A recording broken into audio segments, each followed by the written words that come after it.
E aí, povo, tudo certo? A gente vai falar nesse vídeo aqui sobre tipos de seleção, tá bom?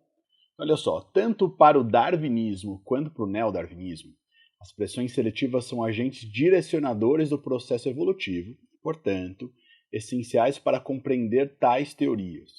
A ideia desse vídeo é que a gente se apropria um pouco mais dos tipos de seleção, tá bom? Então, as seleções elas podem ser classificadas, por exemplo, pela origem da pressão seletiva.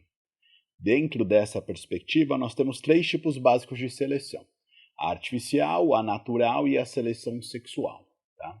Começando pela natural, em resumo, ela sugere que o ambiente restringe a capacidade de sobreviver e reproduzir de um indivíduo, né, dentro da espécie. Então, olha só, imagina uma situação em que você tem aqui um predador caçando presas, né?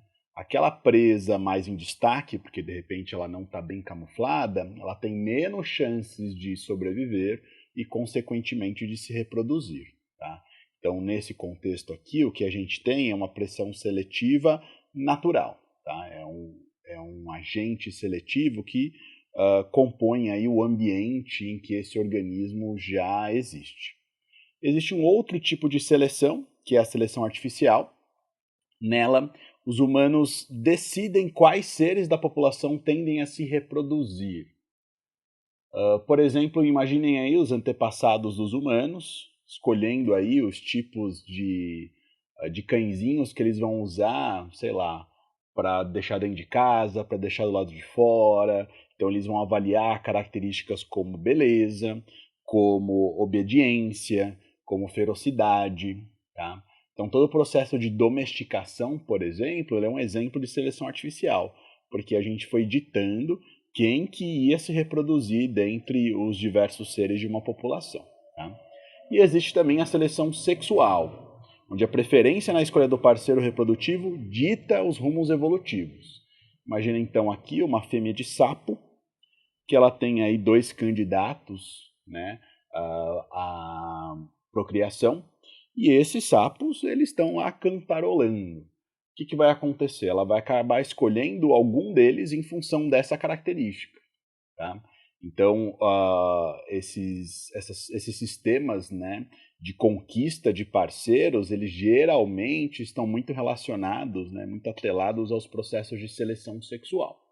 Só que existe outra forma de classificação da pressão seletiva, que é em função da consequência da pressão seletiva. Tá?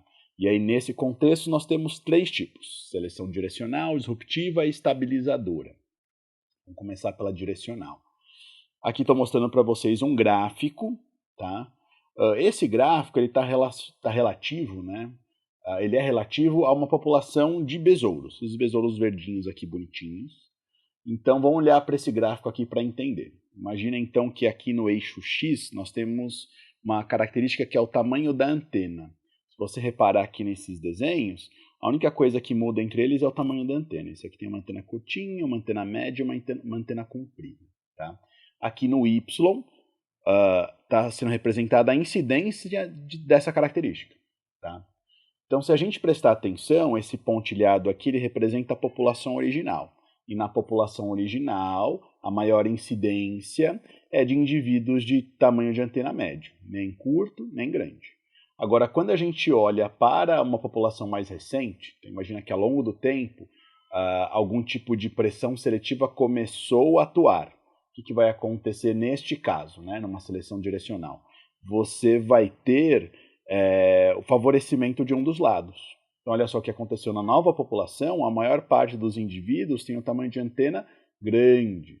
Ou seja, aqueles indivíduos que não tinham esse tipo de antena, por algum motivo foram desfavorecidos. E aqueles que tinham antena maiorzinha foram favorecidos. Tá? Então, na seleção direcional, você tem um favorecimento de um dos extremos do fenótipo. Fenótipo, para quem não sabe, é a característica observável do indivíduo. Tá? Nesse caso aqui, a antena. Vamos ver aqui a seleção disruptiva. Lógico que é a mesma. Tem um gráfico, tá, relativo a uma população de outros besouros, agora azuisinhos. Então, mesma coisa para facilitar as comparações. Então, no eixo X, tamanho da antena. Olha só, antena pequena, antena média, antena comprida. Eixo Y, incidência. Então, a população original, ela tinha aí uma maior incidência de indivíduos com a antena média. Mas, perante algum tipo de pressão seletiva, ao longo do tempo, a população foi assumindo uma nova configuração, onde os indivíduos com as antenas mais curtas e os indivíduos com as antenas mais compridas foram favorecidos. Tá?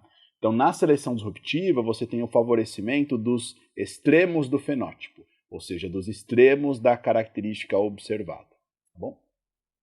E na seleção estabilizadora, olha só, a gente tem aqui novos besouros, mesma coisa, eixo X aqui, tamanho da antena, olha só, antena curtinha, média e grande, eixo Y incidência, e olha só o que está acontecendo aqui. População original tinha aqui uma certa distribuição, e a nova população, ela reforçou aquela característica, ou seja, você está tendo um favorecimento do indivíduo que já tinha o fenótipo médio, tá?